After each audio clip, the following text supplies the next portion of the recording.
Good morning আমার নতুন আরেকটি ব্লগে তোমাদের অনেক অনেক স্বাগত। আশা করি খুব ভালো আছো, সুস্থ আছো আর সকলের শুভ কামনা করে আজকের দিনটি শুরু করলাম। সকালবেলা দেখো নিরামিষ রান্নাতে ব্যস্ত, কারণ জানোই তোমরা মা বাবা নিরামিষ খায়। আর আজকে আলুর রসা করছি মটরশুঁটি দিয়ে। তো আলুটা নতুন আলু আর মটরশুঁটি খুবই ভালো লাগে, আর সাথে দেবো বড়ি। তো বড়িটাকে ভেজে রেখেছি আর ভাবছি এটা একটু বসানো তুলে রাখবো, তারপরে একটু ঝোল দিয়ে দেবো। তো বাবার এটা ভীষণ পছন্দের। আর আমাদের বাড়িতে আলুর রসা করলে না রাঁধুনি একটু বাটা দিতে হয়, মানে জিরে টমেটো এগুলো সব কষিয়ে তারপরে রাঁধুনি বাটাটা একটু পরে দিতে হয়। রাঁধুনি বাটা যদি আগে দেওয়া হয় তাহলে তেতো লাগে। তো এই যে আমি তুলে রাখলাম এক বাটি, তারপরে ঝোল দিয়ে দেবো। আর এদিকে আমাদের জন্য করব হচ্ছে মাংস। তো বলেছি যে বরকে চিকেন নিয়ে আসতে, কারণ এর আগের দিন মাটন করেছিলাম, আগের দিন না তার আগের দিন, তো পরের দিনও ছিল। তো বর বলল যে ঝাল হয়ে গেছে একটু বেশি। তো আবির খেতে পারেনি সেরকম, মানে খুব ঝাল লেগে গেছে, সত্যি কথা ঝাল হয়েছিল। তারপরে দেখো ছেলেকে পড়াতে বসেছি আর ডিউটি গিয়েছি, এর মাঝখানে তোমাদের সাথে দেখা হয়নি। তারপরে দেখো রান্নাবান্না কমপ্লিট করে ডিউটি থেকে এলাম। এখন আমি ছেলেকে পড়াতে বসেছি, এই দেখো। আর ও মানে চুপ করে বসে পড়ে না কখনো, এই যে হাঁটাহাঁটি করে এদিকে ওদিকে ঘুরে ঘুরে পড়াশোনা করে। তো ডিউটি থেকে এসেছি, আসার পরে ভাত খেলাম, বরকে ভাত দিলাম আর ছেলেকে একটু খাইয়ে দিলাম। আর মাকে এখনও চা দেওয়া হয়নি। আর মেয়েকে খাওয়ানোর পরে মার কাছে দিয়ে এখন পড়াতে বসেছি। তো 7:15টায় ও পড়তে যাবে, তার আগে একটু পড়িয়ে নিই। আবার কালকে যাবে দিদির বাড়িতে। তো দেখতে থাকো ব্লগটি। তো এখন হচ্ছে সবাই আছে ছাদে, ও খেলা দেখছে। খেলা প্রায় শেষের, না হাফ টাইম হলো বোধহয় এখন। আর আমি এদিকে ভাতটা বসিয়ে দিয়েছি। আর ছেলে এক্ষুনি এলো টিউশনি থেকে। তো আর এদিকে আমি দেখো যে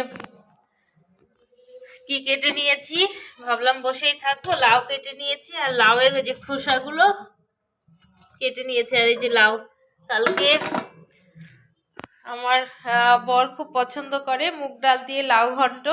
তো কালকে লাউ ঘন্ট সকালে হবে, তার জন্য কেটে নিলাম। কারণ সকালে তো জানো অনেক ঝামেলা থাকে, আর ছোট বাচ্চা থাকলে তো আরোই।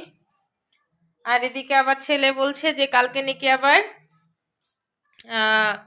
ওর দিদুন বাড়িতে যাবে, ওখানে একটা প্রোগ্রাম আছে, ওখানে আবৃত্তি বলবে, মানে করবে আর কি।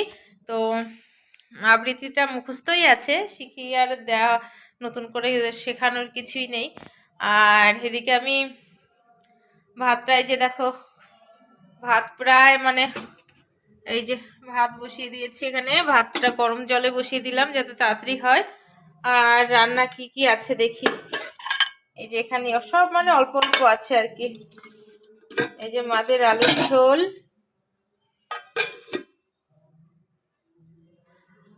আর আমাদের মাংস আছে, বাস রাতের খাওয়ার কি, তাই না? সন্ধ্যের পরে আমরা খেয়েছি, কালকে ফ্রায়েড রাইস কিছুটা ছিল, সেটা ছেলের হয়ে গেছে, ওর বাবাকেও কিছুটা দিয়েছি। আর আমি এমনি সাদা ভাত খেয়ে নিলাম। তো এখন আমি ভাতটা নামিয়ে নিয়ে তারপরে মেয়েকে একটু খাওয়াবো। খাওয়ানোর পরে ভাতটা প্রায় হয়ে গেছে, মানে ভাতটা না, মানে উতরানোর সাথে সাথে ভাতটা নামাতে হয়, নাহলে একদমই গলে যায়। তো চলো কাজকর্মগুলো সারতে থাকি, তারপরে আবার তোমাদের। আর এই যে দেখো ভাতটা হয়ে গেছে, তো মার গেলে দিচ্ছি। আর এদিকে মেয়ের দুধের বোতলটা গরম জলে রেখেছি, যে ওকে নিয়ে আমি উপরে গেছে তো খেলা দেখার ওখানে, মানে ছাদে আছে সবাই। তো আমি ভাবছি যে দুধটা গরম জলে বসিয়ে রাখি, তো এলে পরেই খাইয়ে দেবো। আর মেয়ের ভীষণ সর্দি লেগেছে, তো এত বিরক্তি করছিল, বললাম যাও ছাদের থেকে একটু ঘুরিয়ে নিয়ে এসো। আর ওর বাবা আছে না, ওর বাবা থাকলে পরে ওর আর কিছু চাই না। এবার দেখো ছেলে চলে এসছে, ও আর ভাল লাগছে না, ও খিদে পেয়ে গেছে, টিউশনি থেকে এসেই ছাদে গেছে। তো কিছুটা খেলা দেখে তারপরে ও এলো, বলছে মা কি রান্না হয়েছে, এটাই জিজ্ঞেস করছিল। তো ওকে এখন ভাত খাইয়ে দেবো, তারপরে মেয়ে আসলে পরে ওকে খাইয়ে ঘুম পাড়িয়ে দেবো।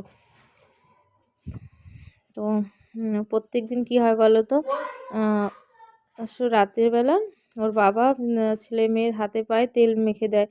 আর মানে এটা কি বলো তো, মানে সর্দি কাশি হলে পরে না, মানে সত্যি মানে ওরা ভাগ্য করে বাবা পেয়েছে, এত ভালোবাসা মানে অন্য সব বাবার জানি না, তো প্রত্যেক বাবারাই হয়তো এটা করে, কিন্তু ও একটু আলাদা রকম।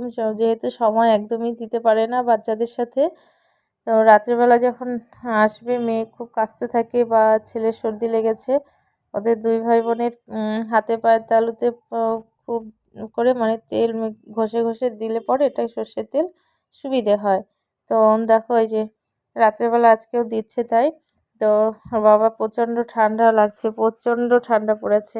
এই যে মেয়ে দেখো চুপ করে থাকে, তো ঘষে হাতে পায়ের তালুতে ঘষে ঘষে আবার নাকে একটু দিচ্ছে, যে একটু সে আরাম পাবে আর কি। এই যে দেখো ও আবার নাক টানছে। তো বাবারা বোধহয় এরকমই হয়, তাই না বলো? ভীষণ ভালোবাসে, আর ও বাবাকে পেলে মানে আমাকেও চায় না। তারপরে দেখো এই যে ঘুমিয়ে পড়েছে একদম নিরিবিলি, হাত দুটো সবসময় এরকম বের করেই রাখবে। তো আর কি বলবো, আজকে সেরকমভাবে তোমাদের কিছুই শেয়ার করতে পারিনি, মানে একটু ডিউটি তাড়াতাড়ি গেছি। তো গুড নাইট, ভালো থেকো, সুস্থ থেকো, আবার দেখা হবে নতুন